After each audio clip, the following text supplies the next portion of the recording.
Welcome to The Weekly Trend, a podcast for navigating the markets through the lens of technical analysis. The Weekly Trend podcast is provided for educational purposes only and does not constitute any professional advice. Listeners should not act upon the information or content without first seeking advice from a registered financial planner. Welcome back to the Weekly Trend podcast. Today is Friday, June 6th, 2025, D-Day. S&P 500 currently sitting at 5,994. I'm David Zarling. I'm here with Ian McMillan, back from your trip. Ian, welcome back. Thank you. Hopefully it was restful. It was. Hard not to relax when you're at the beach. I think so. Dealing with the Godzilla waves. Godzilla waves, yes. Always a fun time. Yeah, sometimes that sounds like a technical analysis pattern, Godzilla wave. Hey, maybe he's on to something. Yeah, maybe we caught something. And I know that you and I tried to get into a Twitter argument yesterday. We got a little overshadowed, didn't we? Yeah, definitely a hot day. I guess the markets, I don't know. I don't know if the markets sold off yesterday. Now when I say sold off, that like they crashed. But we're above where we were when all that went down. Yep. Holding up well. Another pretty solid week for stocks. Yeah, I find it fascinating. You know, we had a red day yesterday, but minus 0.5% on something like S&P 500. And I've got my mom texting me, my kids saying something, soccer players at practice bringing up this Elon versus Trump interaction. Just goes to show one day does not make a trend. And I don't think we get to say that the market tanked. No, certainly not. Some stocks, I guess, hit pretty hard. Tesla, maybe that one's not such a surprise, but we'll see. Yeah, we will. And we have the S&P 500 battling the 6,000 level, which it has been for a little while here, but we are sustaining trade above a 200-day moving average. You know, you wrote a client letter that's going to be going out talking about that. That's an important thing that we want to see is can buyers sustain trade above a 200-day moving average, and so far so good. We have, and we've traded sideways. I mean, really since early May, depending on what index. I mean, we were in a 2 to 3 week consolidation for the Russell, NASDAQ 100, and both of those moving out of those consolidations to the upside. Again, not surprising. Russell's still also not surprising that it has the most work to do. It does, but I think, you know, going through the domestic indices, S&P above a 200-day, Q's above a 200-day, Dow Jones above a 200-day, no small caps IWM, but it is above a volume weighted average price from all-time highs, which began today. And that doesn't hurt. I mean, that's further confirmation if we're checking boxes of confirmation of or refutation, like further confirmation of probable sustained strength. We'll see. And then if we look at different areas of U.S. markets that are doing well, you have your FANG stocks making new all-time highs, tech overall doing well with Microsoft at new all-time highs. I mean, that's pretty significant. It's one of the most bullish things you can do is record a new all-time high. Impossible. Never happened in a bear market, right? That's right. Yeah, Microsoft, a big one, especially with Apple being kind of stagnant.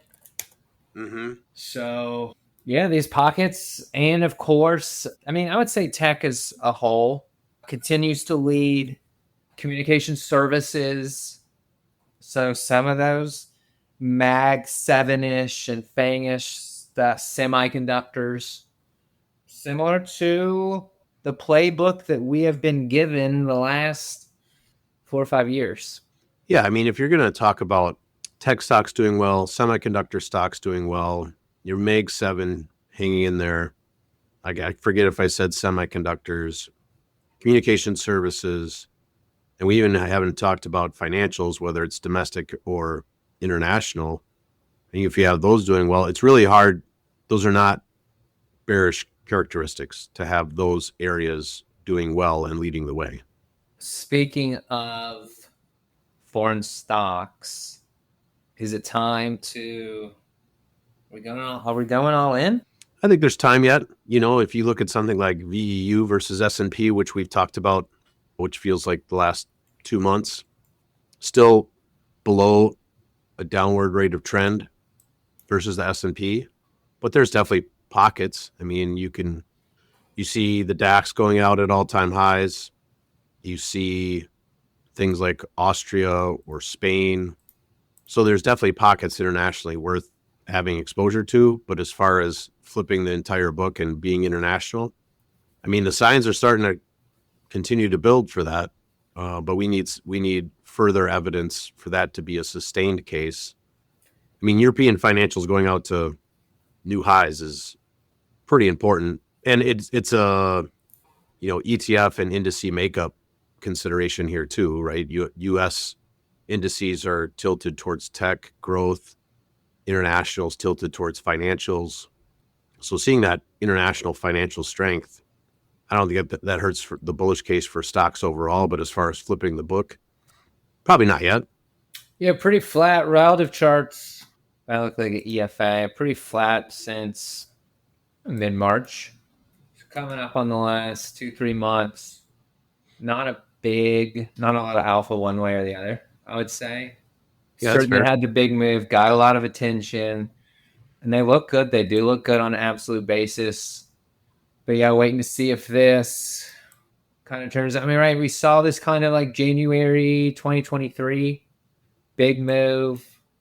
Foreign starts to outperform.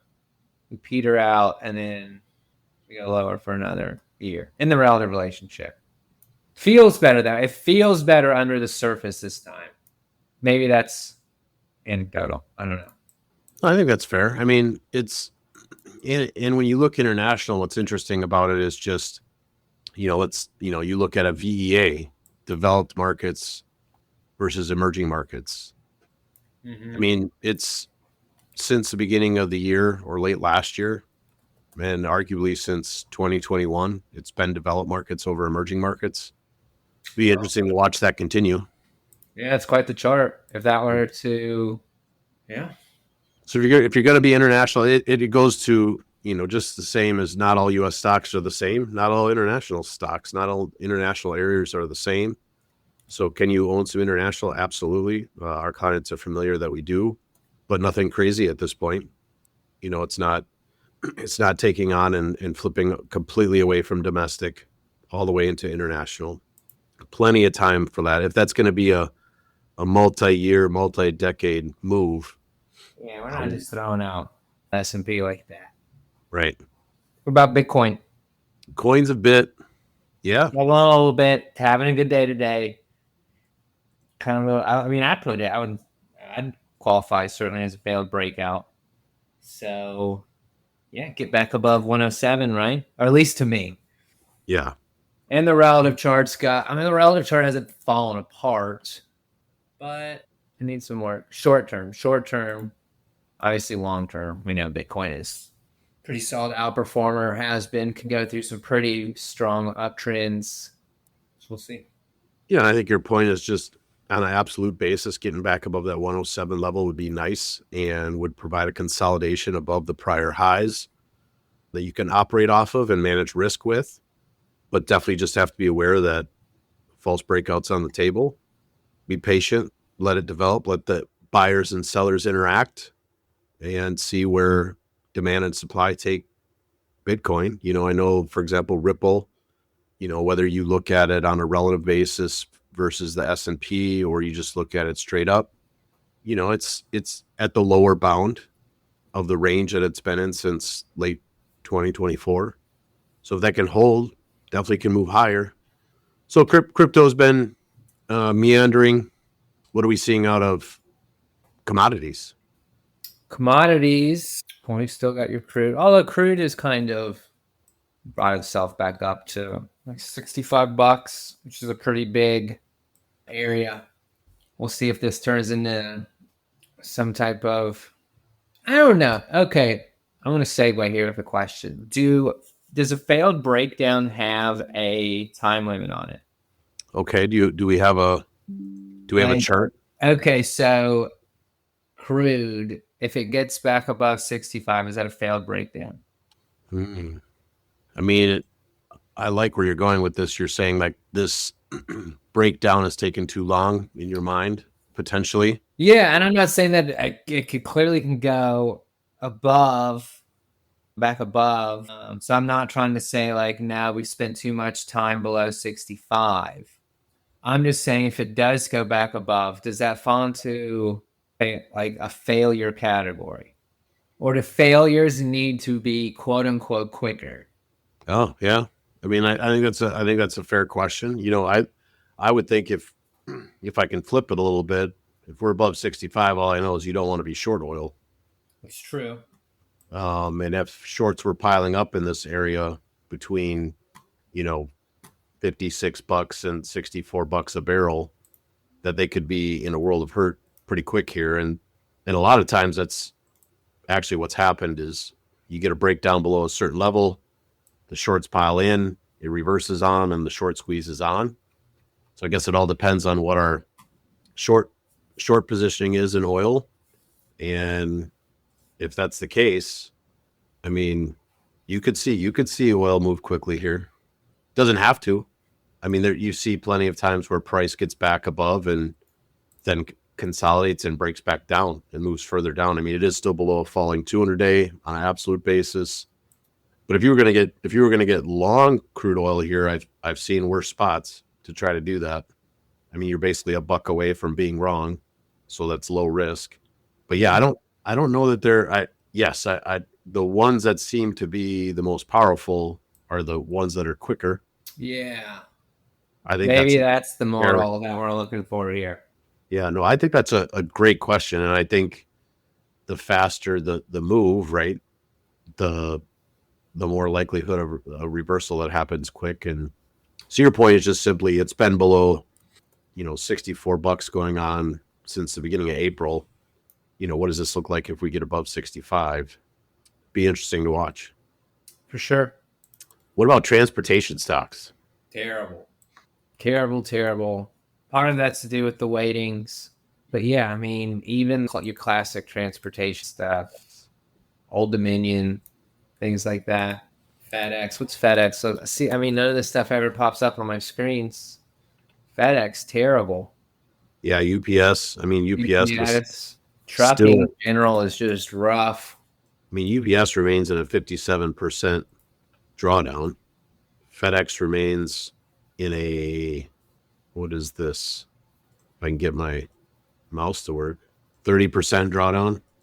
An IYT representing transports overall. I mean, we're still at the same price level we were back in May of 2021. So nothing but a bunch of heartburn in between May 2021 and now for transports.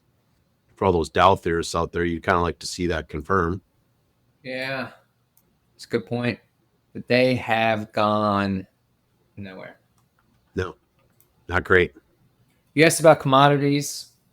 I don't know. I mean, pretty mixed. I think silver got to new highs this week. Palladium's having a good time. Yeah, Palladium doesn't get a lot of airtime on here. Platinum even better. Platinum very very strong. I mean, gold's still doing well. Just I mean, I mentioned silver. Lean hogs, new highs. Doesn't lean hog sound like an oxymoron? I mean, I hope. Yeah, I don't know hogs to be lean. Yeah, you're such a pig, but you're one of the lean ones. Cattle, new highs. Live cattle. Live cattle that are eventually going to not be live. Yeah. So some things, and when you look at commodities overall, like, you look at something like a GCC, Yeah. it's an interesting consolidation that's been going on an absolute basis since the beginning of 2024, that if that breaks to the upside, maybe you are seeing oil clear $65 and commodities moving higher, which you would think, your textbooks might say that means the dollar staying below 100 on a Yeah. trade basis. Doesn't have to happen. But another one of those where if that's going to be a false breakdown on the dollar, boy, it feels like a little while here. Well, haven't the dollar and crude been more correlated this year, or am I just Yeah. making that up? No, you're on.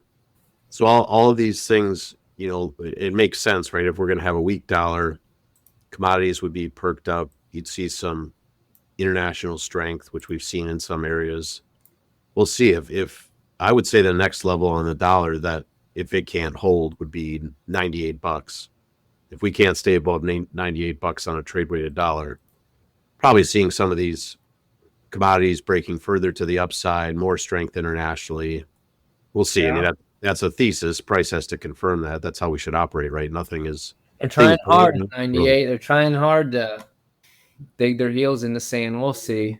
You got some bellwethers out there like JP Morgan holding up really well. You know, you look at JP Morgan on a relative basis to the S&P.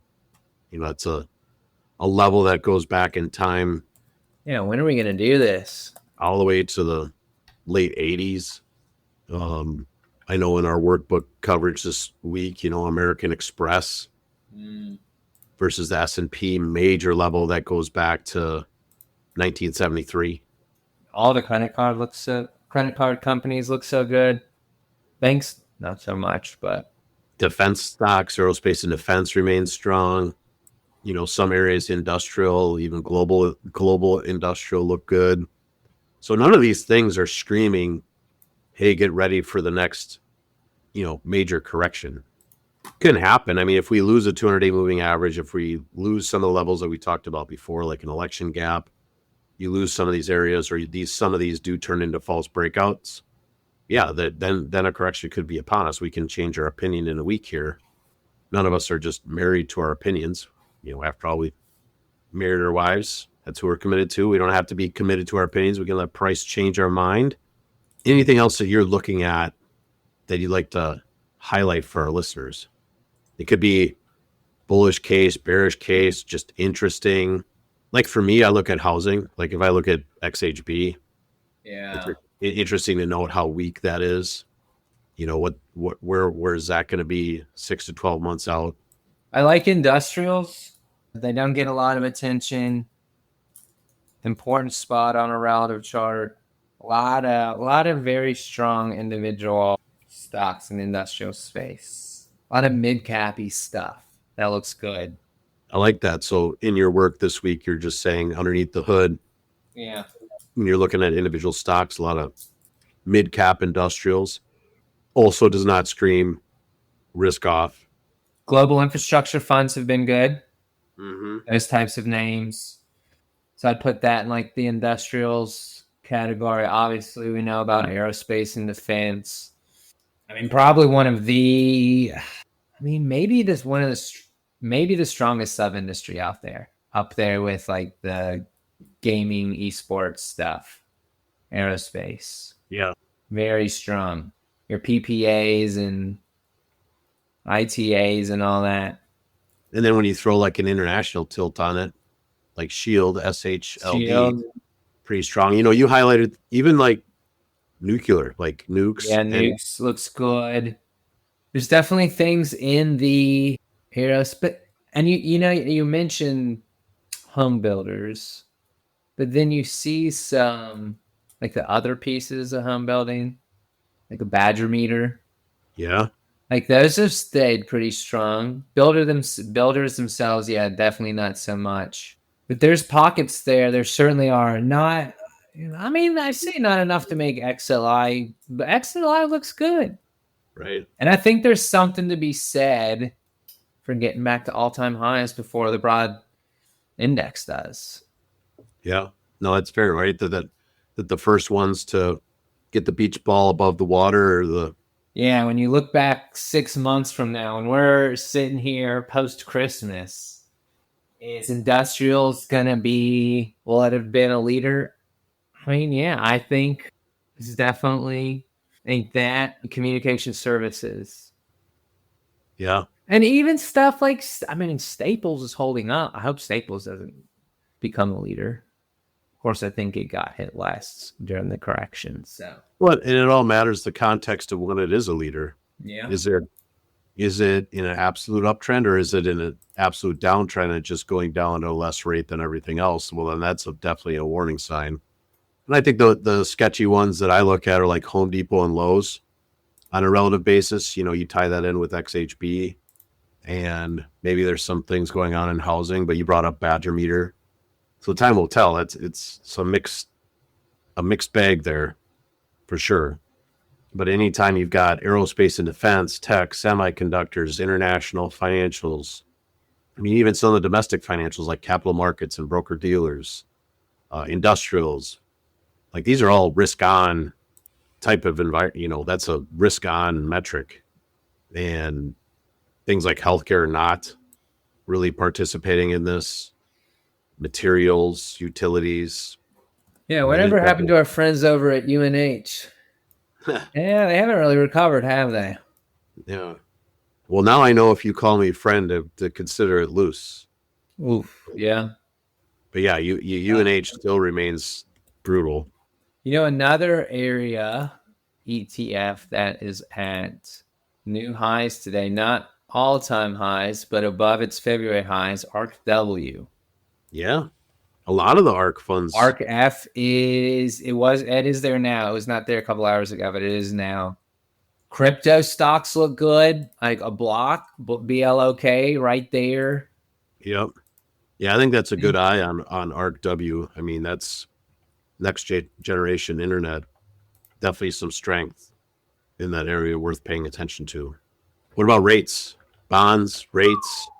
Rates, what everyone wants to talk about. So up today, I mean, we're still at the upper end of that range. Can't quite break 5% on the 30-year Treasury yield, but still sniffing around 4.96. Well, you did a good job highlighting for our clients in the write-up this month, just the evidence still there, still building, that we're in a new 35, 40-year cycle for rising rates. We don't know what it looks like. You know, we don't know what that cycle is going to look like, but obviously there'll be consolidations in there. But the evidence continues to suggest that, you know, when Connor's an adult, he'll have some higher interest rates. Yeah. Yeah, we don't know what it looks like. There's going to be periods like this. I mean, we just laid out. We're at the same spot in the 30-year that we were in September 2023. That doesn't mean we're not in a rising rate cycle. You just have to think about this in the context of 30 to 40 years. And yeah, there's going to be periods. People get a 9% mortgage are going to be able to refinance it at 7%. Like that's going to happen during the cycle, but over the long term, next 3 to 4 decades, yeah, like you're going to see again. And I don't know if we get up to 13%. I don't know if we have 18% mortgages. There will be volatility. Of course there will be. And there's going to be times when we think, oh, it's over. Rates are going back down. They're probably not. Probably not going back to 3%. So yeah, just trying to provide context. Interest rates are something we talk about in the client letter every month. I think it is an important topic. Probably not so much during the ZIRP era, but people certainly care now. And usually those charts are like 2 to 3 year charts, and we talk about this kind of current range and everything. Yeah, just want to take some time to zoom out and say, hey, this is likely what... I mean, here's the direction we're going, and here's the 85 different paths it could take, but we are probably going this direction. Yep, for sure. Well, at this time, I want to highlight the supporter of this podcast, the Adaptive Select ETF listed on the New York Stock Exchange under ticker ADPV, which helps investors access two of the most prevalent factors in markets, momentum and relative strength. Using proprietary identification methods, the Adaptive Select ETF attempts to own the strongest 25 large cap stocks when the market is in an uptrend. And since not all market environments are the same, Adaptive Select seeks to prevent extended declines by moving to short-term treasury bills and cash during long-term market downtrends. Investors can find out more, including how to invest in ADPV, by visiting adpvetf.com or calling 1-833-880-5200. Investing involves risk, including possible loss of principal. ADPV is distributed by Quasar Distributors, LLC. Anything else, Ian, you want to touch base on for our listeners? No. Before we ask them to give us a high ranking? I think that is it. We've talked on international. To that, we touched on the dollar. so many things dollar dependent in this environment. I feel like we could really actually see dollar weakness maybe mean something. Yeah.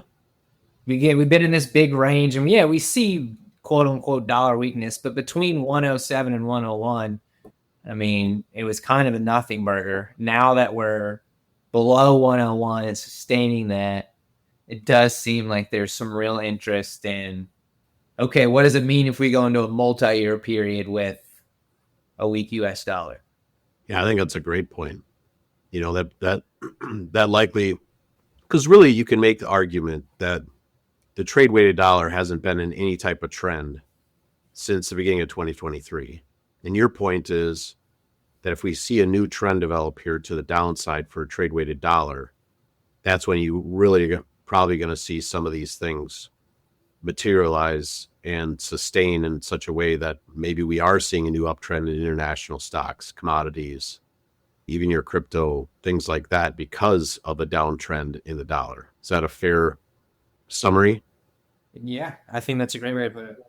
Yeah, so we'll be able to look back at this episode and say, okay, was this period of time confirming a new down leg, new downtrend in the trade weighted dollar with some impact behind it? Time will tell. Well, I appreciate you doing this with me again, Ian. All those listening, we appreciate your listenership. We hope you guys appreciate this and are able to share with others and give us a high ranking on your platform of choice. Until next week, enjoy your weekend. Have a great weekend, everyone.